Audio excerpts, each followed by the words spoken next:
I may well be the only person in America who never saw The Matrix. As a consequence, I keep hearing these terms: black pill, red pill, white pill. What the hell pill? I don't know. But there's a guy, Scott Greer, who's written a book. It's called Whitepill. So he's here with us on The Truth to help me sort it all out. So bear with me while I get into the 21st century. Scott, welcome to The Truth. Thanks for having me on. Glad to be here. You're up there in the swamp, aren't you? We are down in the swamp, absolutely, right in the morass of it. Yes, it's hot, and so are all the politicians here. So yeah, I am down in the swamp. So that begs a question, I guess, or raises a question. Are you a swamp creature? I don't think I'm able to be a swamp creature. I think they blocked me from joining their ranks. I think I'm not welcome. I'm one of those in the basket of deplorables rather than in the swamp creatures, as they like to say. I think that's a badge of honor. I would wear it proudly. You know, the thing that you just touched on, that you're in the basket of deplorables, just really kind of triggered me, because the people that call other people deplorable are the ones acting deplorably. Take Hillary Clinton, for instance. While she was calling other people baskets of deplorables, she was the one who paid Perkins Coie to commission a book called The Steele Dossier that chronicled Donald Trump's tryst with Russian hookers and engaging in rather, I don't know what you call it, bizarre sex acts. The only problem, it never happened, but they acted like it did. And they paraded it out, and they sanctioned it with the cloak of authority, because they had people like John Brennan, James Comey saying that it was true. What do you make of it? What pill is that, by the way? That would be a blue pill, I think, to believe all that nonsense, because that was what was pumped out by the mainstream media. And for those listeners, I guess, wanting to learn about all these color-coded pills that might be in their medicine cabinet or somewhere else they might not want them to be, the blue pill would be something that you're going to sleep. You're buying all the lies that CNN and New York Times and Washington Post are feeding you, and then you believe everything's going well in the world, that there's nothing to worry about. The only thing to worry about is Donald Trump and the deplorables. But the red pill is learning about the truth of the things. It's the things that the CNNs of the world don't want you to learn about, but we all know to be true. But then some people take the red pill and then they get black pill. That is pessimistic and thinking that you can't do anything about these things. You can't do anything about immigration or DEI or any of these crazy stuff going on in the country. But then a white pill, as it's the title of my book, White Pill, the online right in the making of Trump's America, it's signifying that we can actually do something about it. It's a sign of optimism. It's being positive and thinking that you can do something to change the world and change America in a better direction. So believing the Russiagate nonsense and thinking that Hillary Clinton had her election stolen from her in 2016, that would probably be called a blue pill. I thought that's what Bill Clinton took, but that's another topic. He that's took a lot of topic for pills. another day. Okay, so the way I see it, sitting here, basking in the South Florida sunlight, there is very little to be gained by taking the black pill, by deciding that everything is doom and gloom and that we can't do anything about it.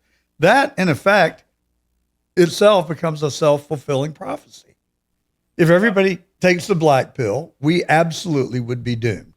But if everybody takes the white pill, we can join hands and we can work together to try and make things better and to change. I think that's what people did on November the 5th, 2024, when Donald Trump got 77 million votes across America. Weren't they taking, in effect, the white pill?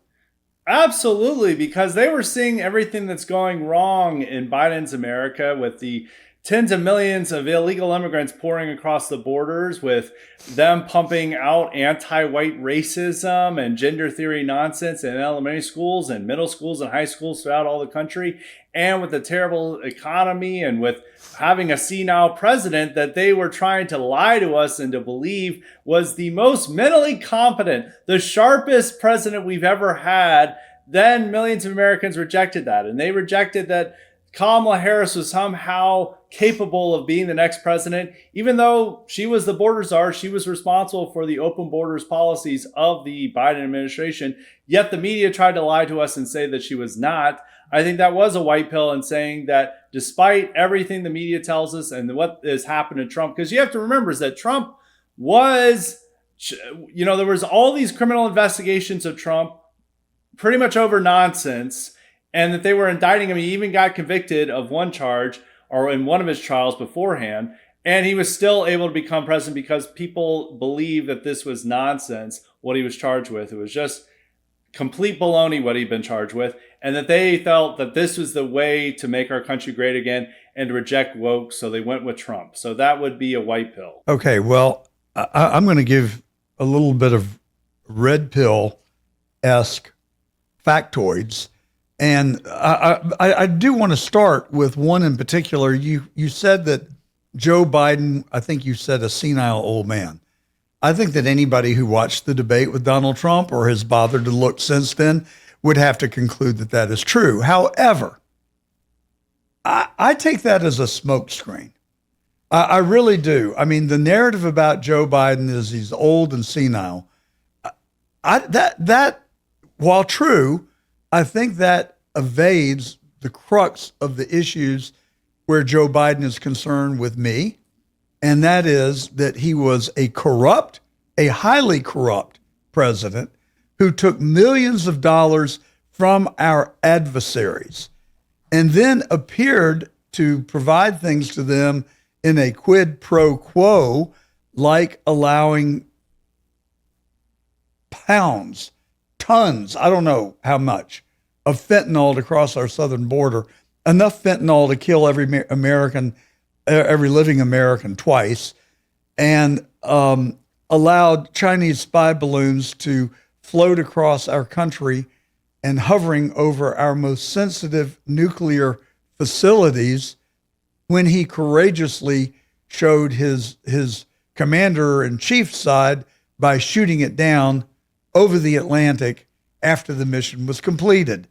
It was the Democrats that tried to cover up Hunter Biden's laptop, assisted and enabled by the deep state.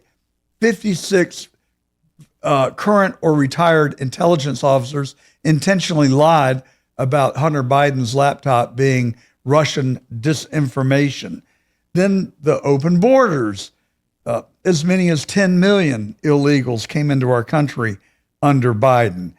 And lawfare like we have never seen before, with an administration that the pillars were based on lies rather than truth, or really even an attempt to do the right thing.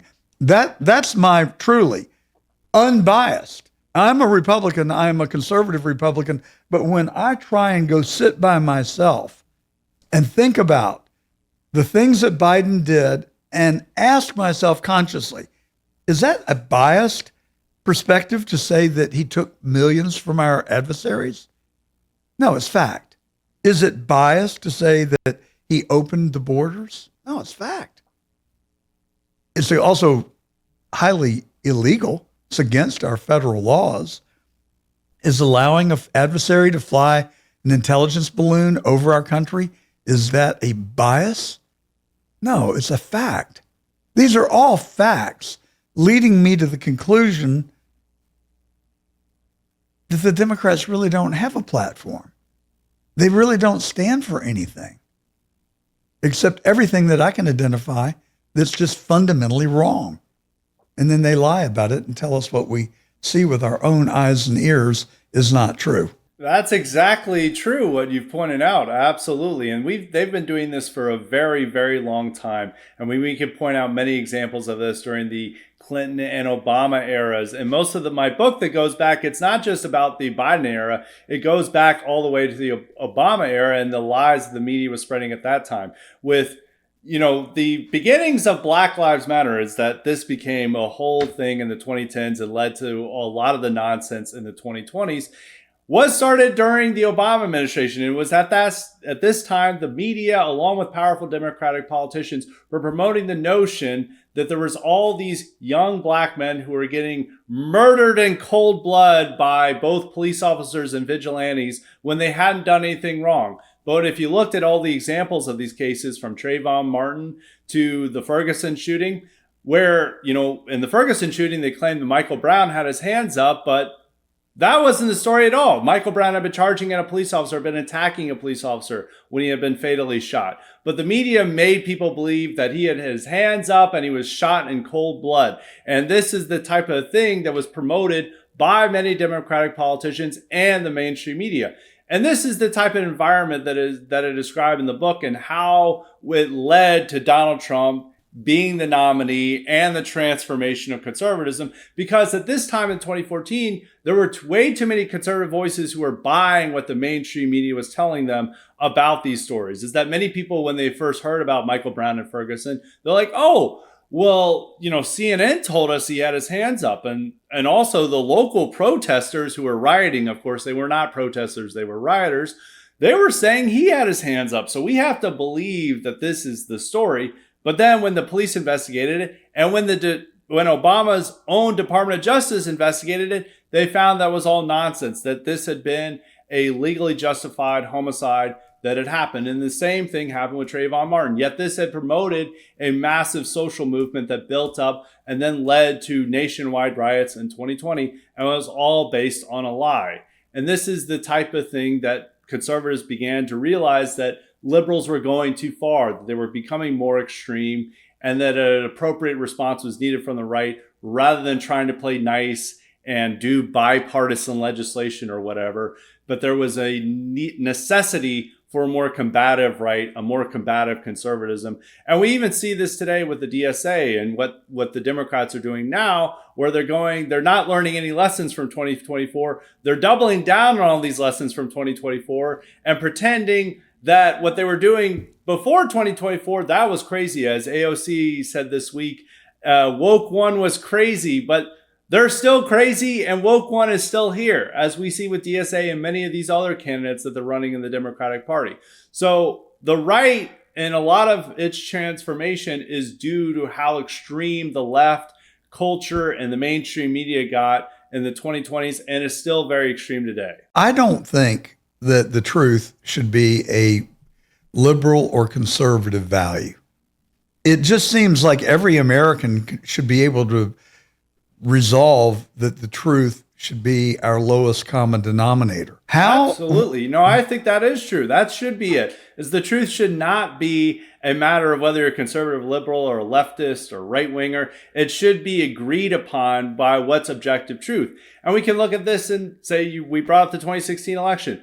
We should all be able to agree that the 2016 election was a free and fair election. It was not stolen by Russian bots or whatever nonsense that liberals and Hillary Clinton wanted to believe, that it was a free and fair election. And we should all believe that what happened in Ferguson in 2014, that the police officer Darren Wilson acted in the correct manner at that time. And we should all believe that what happened in 2024 with not 2024, but during the entirety of a Biden's administration with the open borders, that was terrible for our country. If a country cannot protect its borders, it is not a nation, as Donald Trump campaigned on in 2024. We should all be able to agree on these objective truths and these actual facts, but we can no longer do so in the modern America today. In the 21st century, you can no longer agree on objective truths. That too many people are having blue pill overdoses of mainstream media lies, and that they resist the objective truths of the red pills, and they say we can't do this anymore. That they just want to believe the comfortable lives instead. It's really troubling to me. And the thing that you did talk about a lot, that you kept coming back to the media, the media, the media. What is in it for them to enable and support the lies? I mean, don't they have children that look up to them, and do they want to represent in a way or present in a way that shows their children that it's okay to lie? I mean, do they think they live in a vacuum and that their kids aren't watching? How about their parents? Don't their parents watch them on television? Have they no shame? Don't they care about their reputation? I mean, what is in it for them in the mainstream media to continually perpetuate untruthful information, blatantly untruthful?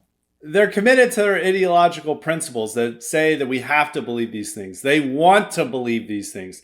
They're told by people that they trust that, like, oh yeah, there's this epidemic of unarmed black individuals being murdered by police officers in cold blood. This is 100% true. And that illegal immigration is not a bad thing. It's a great thing for America. We need more illegal immigration, and we need more all types of immigration. They all believe these things are good and noble and great. And even when it happens with Biden, because journalists, some journalists actually believe this stuff that have been promoted by Black Lives Matter, and that they genuinely believe immigration, even illegal immigration, is a huge benefit for America, and we need more of it. But many of them realized that there was something wrong with Joe Biden.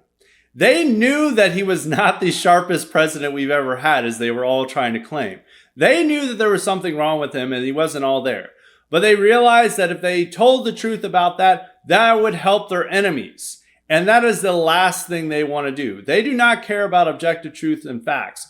All they care about is serving an agenda. And even though these are supposed to be objective reporters, they're not opinion columnists. Opinion columnists can have their own opinions, obviously. That's what they're paid for. But the objective fact, beat reporters, they're supposed to tell the truth no matter what, even if it goes against their political principles or their certain ideas. But they all went in on defending Biden's mental health and claiming that there's nobody, he's sharp as a knife.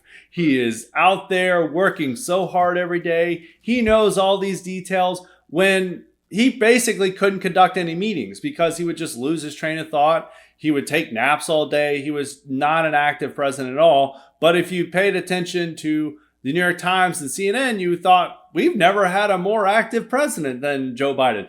He gave Barack Obama a run for his money for how just sharp he was. And that's all that they wanted us to believe. So they knew this was nonsense. They knew these were lies.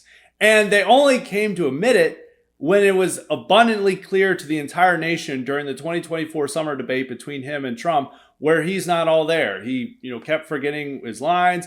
And this had been made more and more clear. He had visited Europe, and he kept imagining that he had spoken to long dead European leaders like Mitterrand and Helmut Kohl. And he was like, I just talked to these people. It's like, you'd have to take a time machine to talk to these people because they haven't been alive in years. So they had already noticed this. There was also the funny line where he went to congratulate Zelensky, and he called him Putin before all these European leaders. And they're like, oh, this is just a mistake. It's just a harmless mistake. It's, he kept doing this throughout his presidency, where he kept calling Palestine Ukraine and vice versa.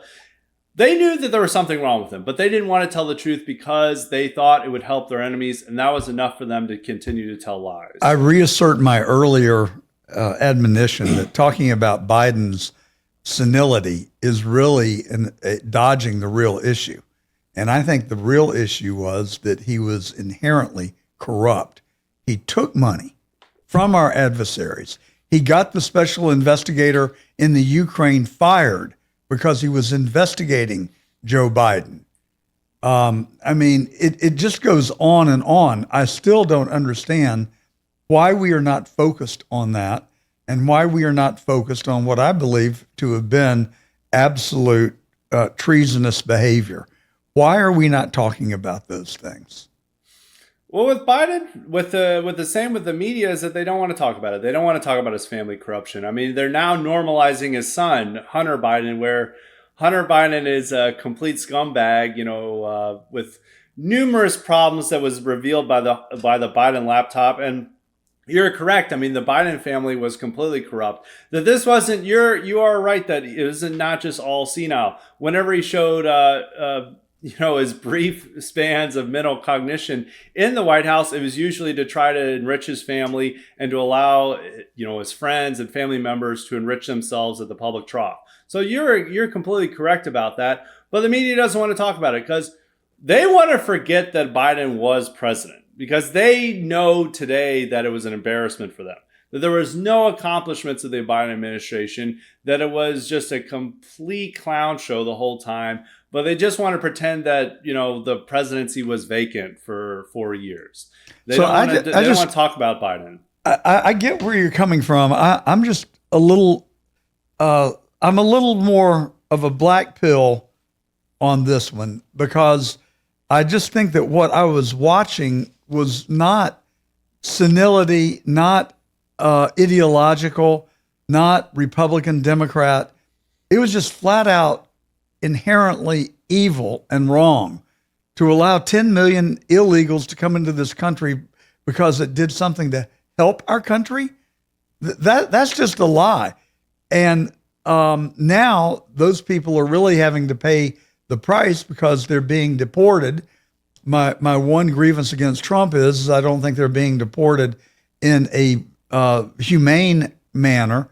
And I think there is an argument to be made that when you invite someone into your house, unless they've really done something bad, like raped, murdered, robbed, or started throwing your china, that if you want them to leave, you just ask them politely to leave. And then if they don't leave, you escalate from there. But we're picking people up on the street, putting them in handcuffs and sending them to Alligator Alcatraz after they have been invited here by the then illegitimate president of the United States. I don't think that all the blame rests on the visitors, which is why I've authored a white paper called The Sensible Solution to Deportation, which does not include violence and heavy-handedness initially.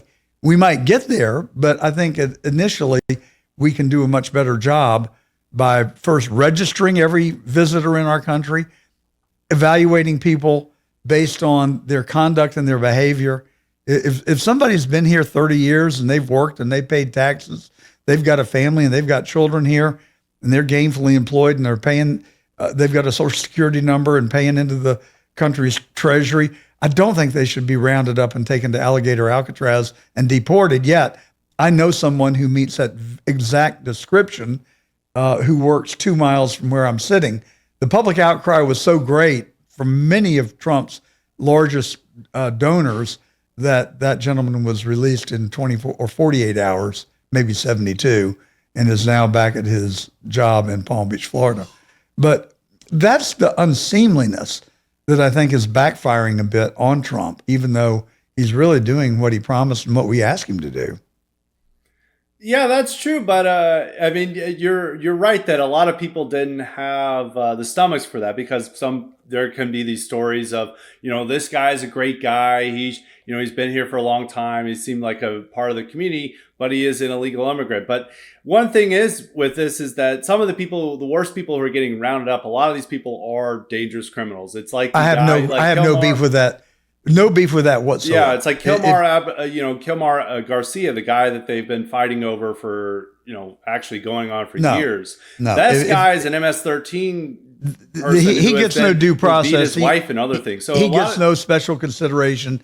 He goes straight back to CCOT or the country of his origin.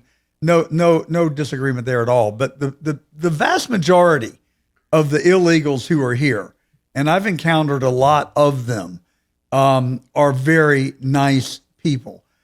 I'm not saying that they shouldn't be deported, but I think that it could blow up in the Republicans' face if we don't change our strategy. So I've advocated that we reopen the COVID inoculation centers and we rebrand them Trump visitor centers, and that every illegal in the country has 6 months to go and register. Give us your country of origin, your address, birth date, your U.S. address, and then we evaluate people based on a set of criteria that policymakers can agree on. that extends their visitor pass for 1, 2, 3, 5 years, and that is revisited periodically. But the people that don't meet the criteria are sent back. They can go home, they can apply, and we will review their application without bias. And I think we could flip the whole script on the Democrats, frankly, if we approached it in a more sensible, orderly fashion than just, you're illegal, you're going home, maybe to see via CCOT.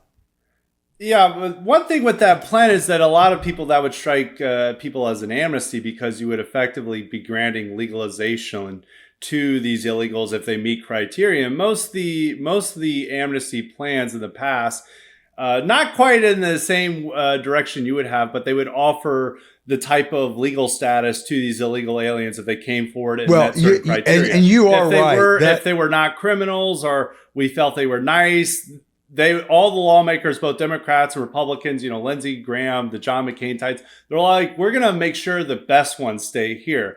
And that would be effectively an amnesty. And most of the illegals, if we promised that most of them are going to be deported, they wouldn't show up to those centers. So the only way they would show up is that most of them thought that they would be granted legal status. And, if it's renewed every year or so, that would effectively be legalization. It's similar to temporary protected status. You could look at it that way. I concede that point, Scott, but I didn't flesh out the whole plan. One, when you go to the registration center, you sign a contract that you will not apply for a voter ID card, nor will you accept social services in our country during your guest period of residence. If you do not go to the registration center within 6 months and you get caught for jaywalking, you are automatically deported, no questions asked, no tribunals, no due process, no nothing. You're just flat out gone.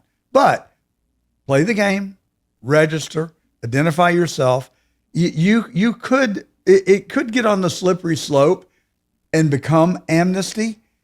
I think the policymakers, we might need to actually revisit this, given the fact that the hospitality industry, the construction industry, agriculture, you can go down the list, are heavily dependent on these individuals. If you took all of those people out of this country overnight, you would bankrupt our economy in a minute. So I think, you got to take the red pill. I mean, it cuts both ways. Yes, they're here illegally, period. Deport them. It's not that easy, and it's not going to work. It is not working. And so we had 20 million when Trump came in. Estimates say we've got 18 million now. That's after 2 years. At that track, we might get down to, 17 at the end of Trump's term, because a lot of those 2 million did self-deport. They took the $1,000 and the free plane ride home. So it's just really hard. But I think we could agree that the current modes and practices are not working. I think the Gordon plan actually has a lot of merit, and that as a nation, we could wordsmith it and come to the middle somewhere. And, the visitors would get a Trump gold card, and he would become their hero, not the villain. Maybe they would become a hero. I mean, some of them they would probably appreciate it if he allowed them to have certain legal status. I'm not sure some of Trump's voters would support that, but certainly those getting the gold card would appreciate that. There's been problems with the way that we've gone about with the deportations. There's been many criticisms that we're not getting enough people out, that some of these high-profile raids have created more backlash than is necessary for it. But most of the means that we're doing now, because there's less attention being paid to the raids, while we're increasing the number of people getting detained and arrested. And a lot of these self-deportations, they have come from people who are worried about being sent to these El Salvador super prisons, right, or even Africa, where they're worried. So they're like, I might as well just take my own chances and leave now. But I think what the matter is that you can't reward people who broke the law. I mean, yes, you could say there are degrees of breaking the law, that maybe some people, this was the only bad thing they did and they built up a family. But at the end of the day, we're a nation of laws. And if we allow 20 million people to break the law, and it's likely more, that's not a good thing. And it's not also a good thing for us to have all these industries relying on illegal labor to support themselves. Now, granted, it's pragmatism. You can't just take, if their whole labor force is illegal immigrants, you can't hope that the economy is just going to not be upset by that.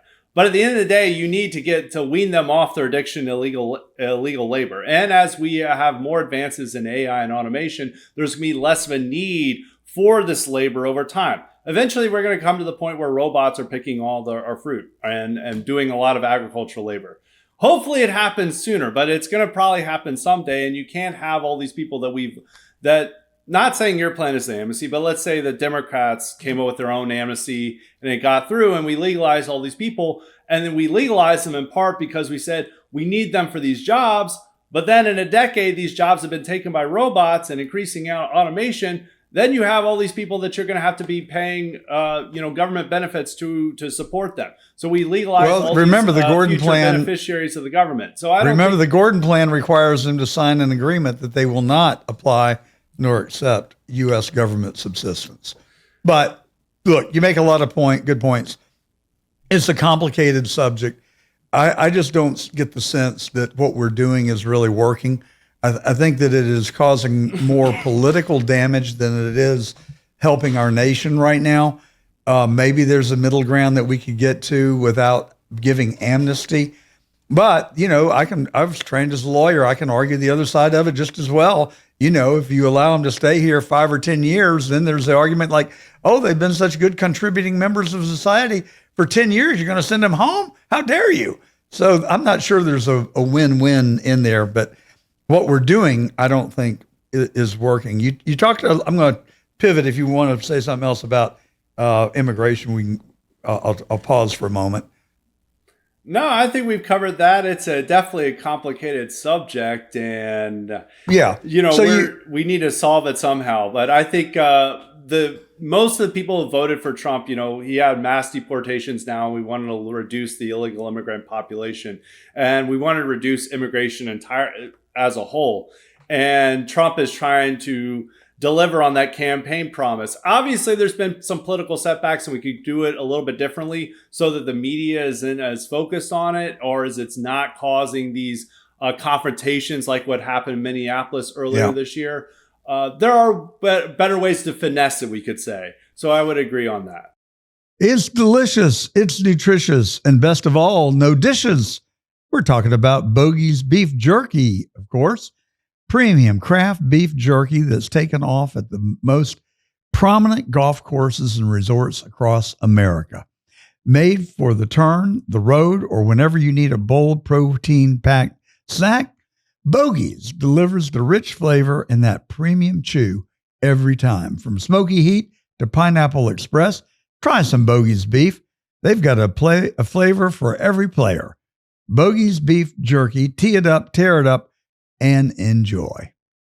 All right, so you mentioned Black Lives Matter 2 or 3 times as you were speaking earlier, and this is something I've given a fair amount of thought to as well. What Derek Chauvin did to George Floyd, I would think any living American with eyes and ears and a conscience could agree that that was wrong. Now, what role did George Floyd play in that? I don't think we've ever been told the real story. Or the complete story.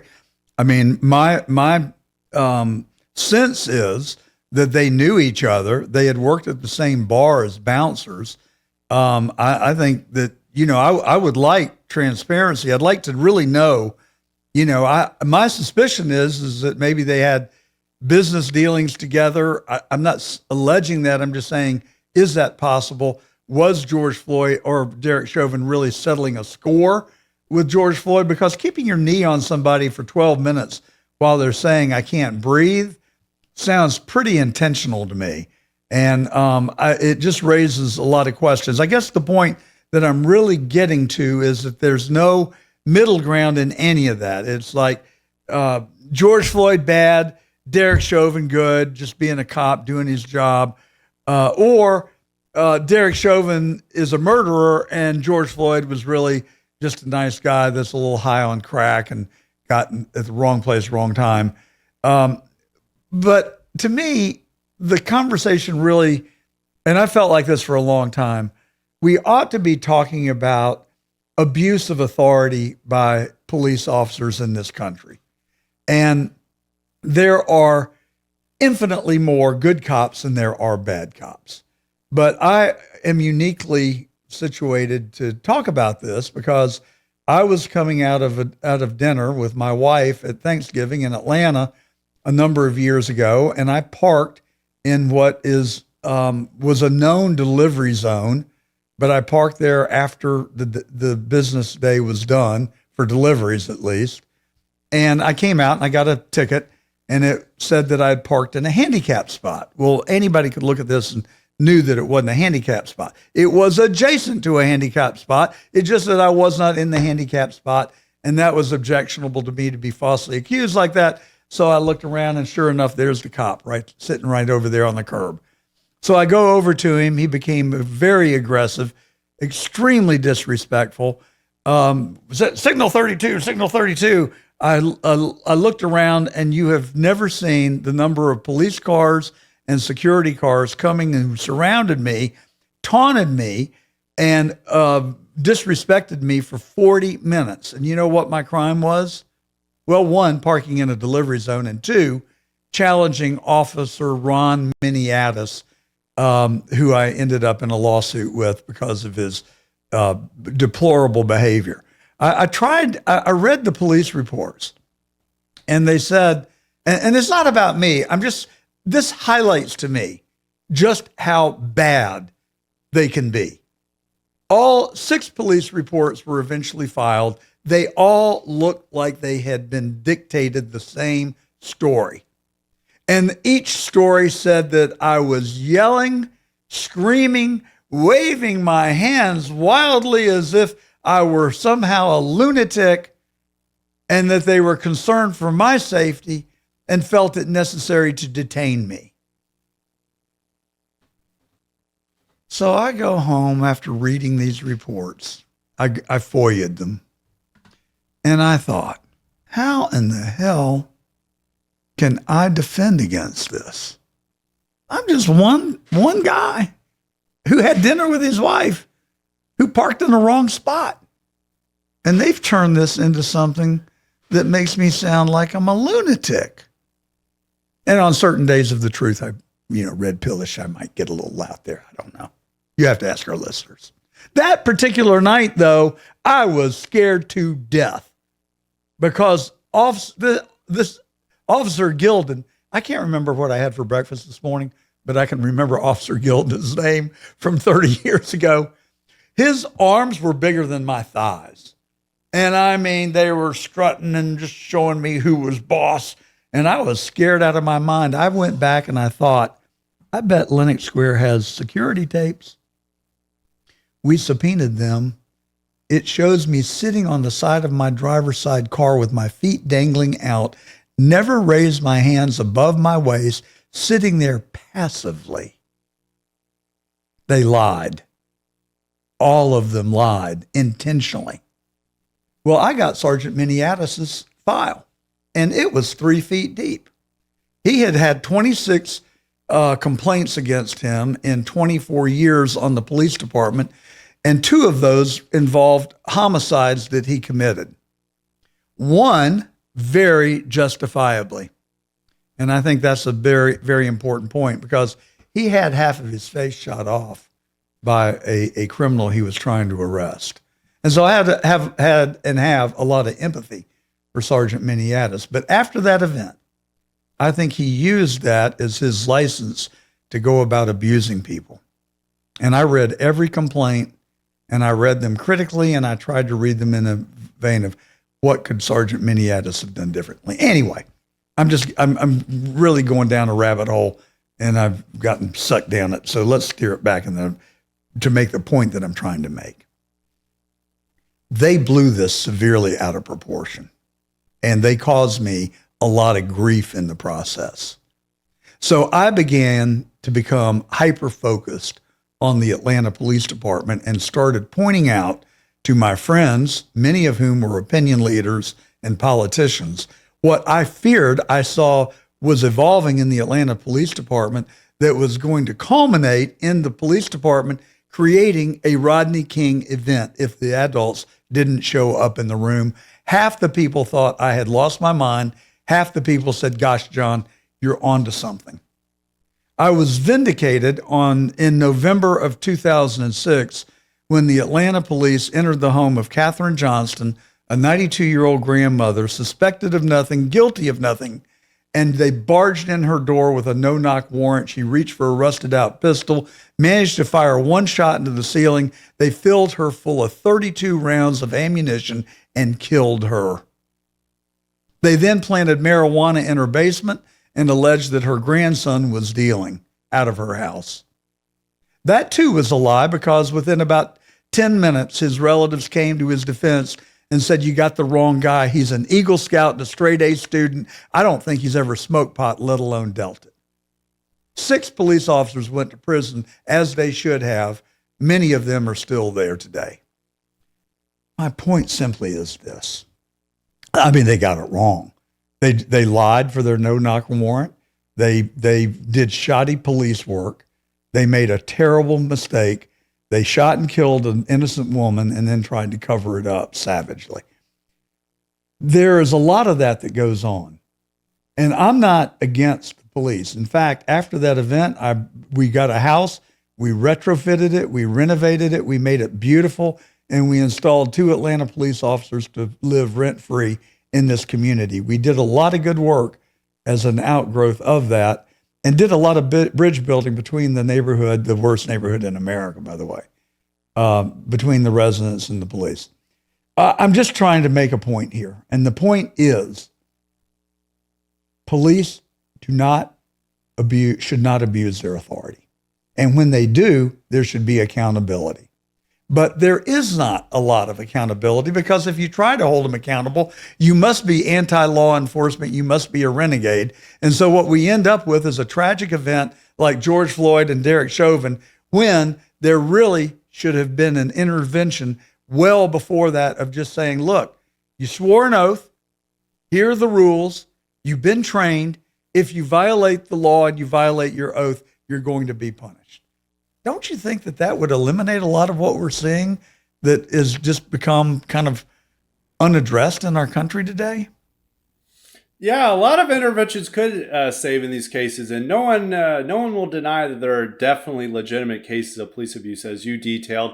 And I think I've even experienced some overzealous policing, you could say, and I think most individuals in America have experienced a disrespectful interaction with police, you could say. Unnecessarily. Unnecessary. And I think one of the things that has solved this is body cameras. Is that in your case, this police officer, you could say, oh, this guy was threatening. He was a lunatic. And then if they saw the body camera, it's you acting normally, politely. You're not doing anything wrong. So, and body cameras has been a gift for law enforcement, for proper policing, because now it's not just he said, she said. It's like the police officer says thing and the suspect says another. Now the body camera can portray objective truth in a lot of these cases. And a number of cases where we've had potential George Floyds or Michael Browns where they said he had his hands up, he was doing nothing wrong. And then the body camera shows that this guy is pulling out a gun and pointing at the officer before he gets shot.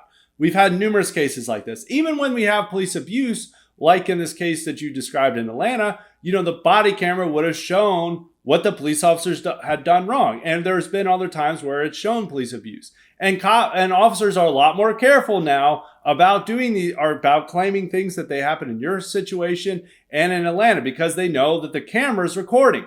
They can't get away with their abuse of authority anymore. But it also disproves these lies that have destroyed our country in the 2010s, and that people believe that some innocent criminal who was threatening and attacking a police officer was actually, doing nothing wrong. But then the body camera comes out and it shows a different story. Now, when it comes to George Floyd, I don't think that there was these reports that they had some interaction, but that case was so thoroughly investigated by the pro-Floyd side, and that would have helped the pro-Floyd side if this was Chauvin acting out some grievance that he had prior to the interaction that they had on that day in 2020. I think that would have been documented.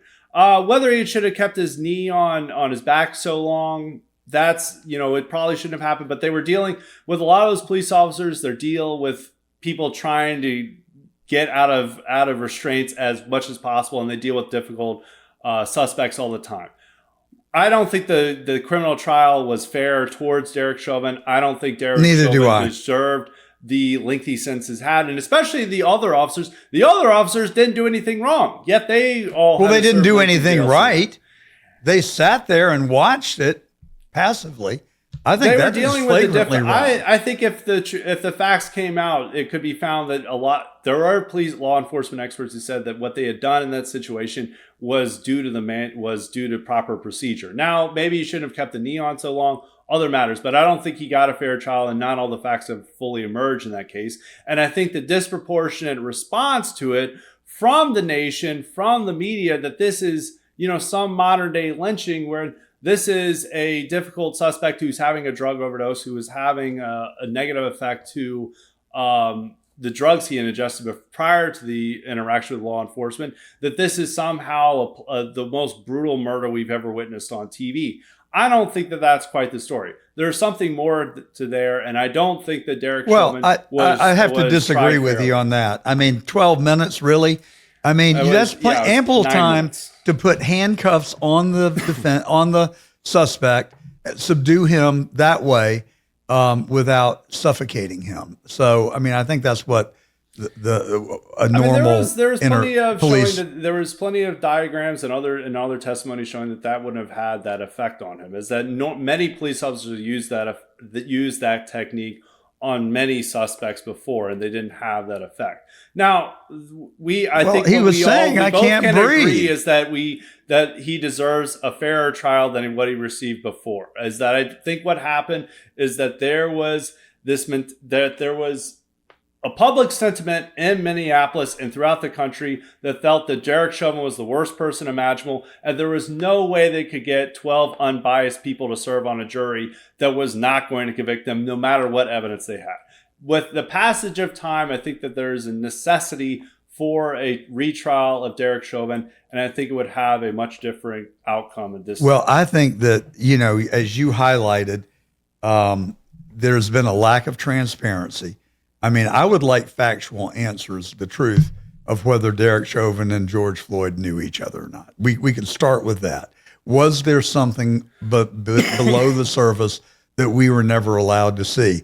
That's kind of my instinct. Now, if I am wrong about the reports that I read that they had worked at the same bar together as bouncers, then that fact alone would disprove any suspicion that I have about them having known each other prior to that time. But that's what I read. And it wasn't just an isolated story. But anyway, I mean, I don't think we have to resolve the George Floyd case to be able to agree that, in my opinion, at least, and you can agree or disagree, that it was, to me, it was more of a reaction of the country's sense that a lot of police abuse their authority way too often. And it was a reaction to that as much as it was what actually happened in the Chauvin-Floyd in transaction. So I think some of that did play a role, but it was also, if you look at the rhetoric and what the nation focused on,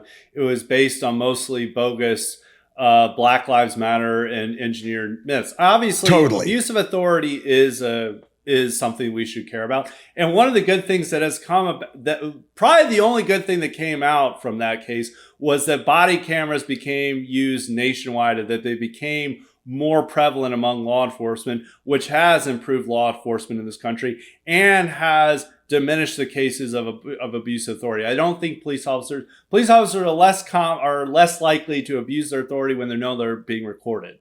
So yes. I think that that's been all positives, but I don't think that when you see the Floyd cases that people turned to it because they saw this they did see it as an abuse of police authority, but they saw it as a sign of the deep systemic racism in this country, and the country required radical changes. And if you look at what the bill the Democrats proposed as soon as Biden got into office, it would have basically ended law enforcement as we know it, and have been a complete gift to criminals, is that it would have completely nationalized police force, that they could not adequately and accurately, or not accurately, but correctly deal with troublemakers and lawbreakers in this country if they had passed it. And if you look at what the DSA and all their Democratic politicians were saying, they were wanting to say, let's not reform police abuses, let's abolish police, let's defund police, let's that's reward lunacy. Criminals. That's lunacy, and it's proving to be lunacy. But I don't mean to interrupt you, Scott, but we're at a point that I've wanted to get to, and that is, when you look at all of this in its totality, all of it, Floyd, Black Lives Matter, the Biden administration, the intel officers saying that Hunter's laptop was Russian disinformation, the cocaine in the White House, men and women's sports, trans rights, all of this stuff. It sounds like lunacy to me. Have we lost our collective minds? Or is it intentional? I'm open to receiving information that this is consciously, deliberately being put on the American people for the sole purpose of dividing us. And divided, we're weakened. Together, we're strong. I mean, leaning it's intentional towards lunacy, but I don't think it's done so much to divide us. I mean, well, they do. They don't want. They do want to divide MAGA Americans from the rest of America and say that we're the threat. I mean, that's what Biden campaigned on in 2022. How about blacks from whites? And Democrats were. But I don't think it's an intentional purpose to divide and conquer the country. It's like, oh, we're getting it. We're for example, with Black Lives Matter, that was an organic outgrowth of the black community and what a lot of them felt towards the country. And I happen to have spent a lot of time in the black community since 2006 and when Katherine Johnston was murdered. I know legions of black people in that neighborhood by first name and vice versa.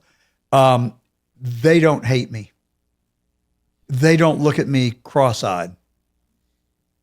I love them and they love me. I'm just saying. Well, what I found that the agenda wasn't so much engineered by leading Democratic politicians, and in some ways it created problems and headaches for Democrats. I think it was an organic outgrowth of American society that came about, and then people came to genuinely believe it. It wasn't so much of a cynical ploy to divide Americans. You don't think these flames were fanned? You don't think the signs in Seattle that looked identical to the ones in Dallas and Atlanta and New York and D.C., you don't think that somebody wasn't behind that and orchestrating it? I think funding there was definitely activists organizing this. These were genuine. They genuinely believed in the cause, though. It wasn't so much of that they're worried Americans are going to unite against Democrats of some. What about COVID? Do you think that did COVID unite us? No, of course COVID didn't unite us. And you know where the COVID virus came from? Obviously, so you would say that the BLM with COVID would also. Well, I would agree with you where it came from. I'm just saying when you lump it all together, men and women's sports, this obsession with allowing children to become transvestites. When you look at the tension that exists between whites and blacks, but yet anecdotally, when I go into the worst neighborhood in America, worse for unemployment, poverty, obesity, diabetes, illiteracy, joblessness, homelessness, hunger, crime, hopelessness, that the people who are living there, and I go there with 50 people from Buckhead, which is predominantly white, and we work in that neighborhood, nobody is attacking us. No one is assaulting us verbally or otherwise. There is a genuine sense of love and compassion. I'm saying that the media is lying to us. And the leaders keep stoking up racism, racism, racism. I'm not buying it any longer. And when you look at the totality of all these things, it feels to me that we are being blue-pilled, some-pilled. And I think it's intentional. You could say it's a blue pill. A blue pill. I mean, definitely the media fans the flames, and no one can deny that. Okay, and we know that China, we now know unquestionably, 100% interfered with our 2020 election and tried to eliminate Trump as the president of the United States. And we know that COVID came from the Wuhan lab.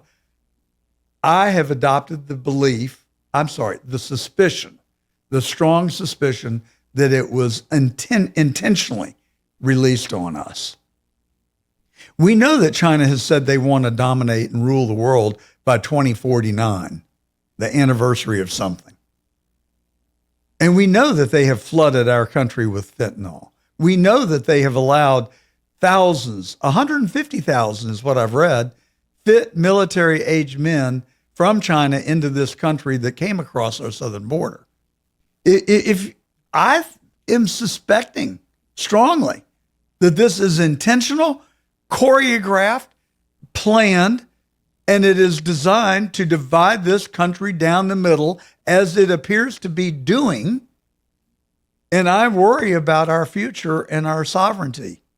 And I'm concerned that my kids may wake up, or my grandchildren at least, to the CCP flag flying over our nation's capital if our citizenry do not come together and stand for what is right, what is true, and what is reasonable.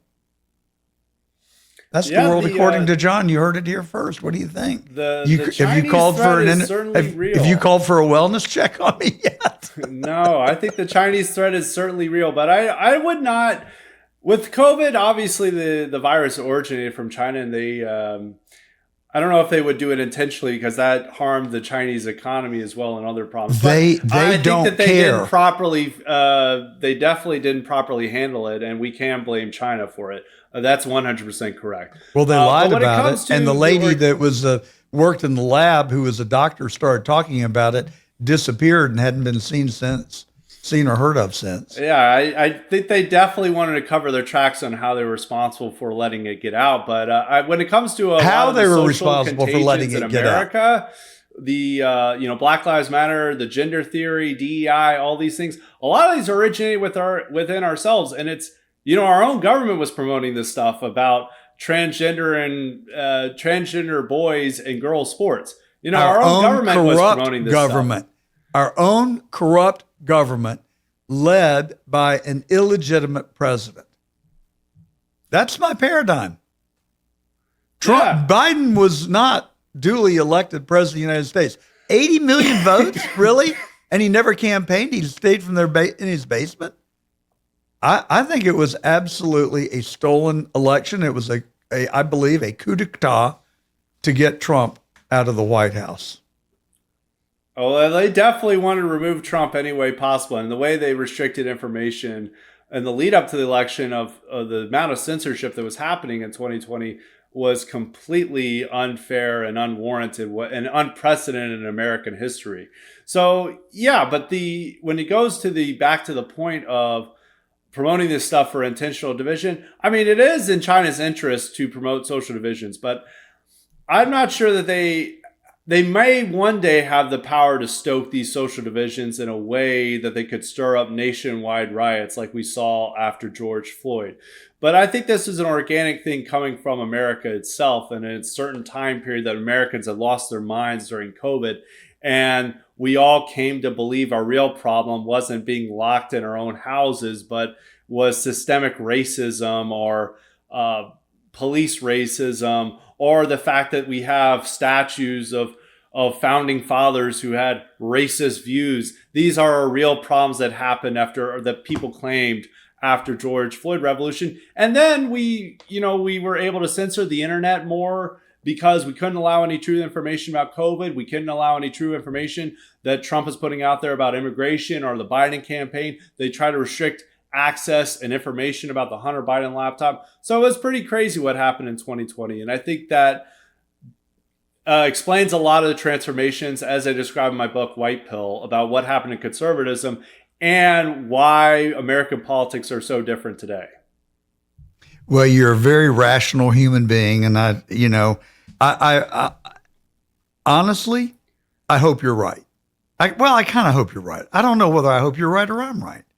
I have to think about that, because if it is organically coming from the heartland of America, inside our borders, without foreign interference, we might be in a world of hurt.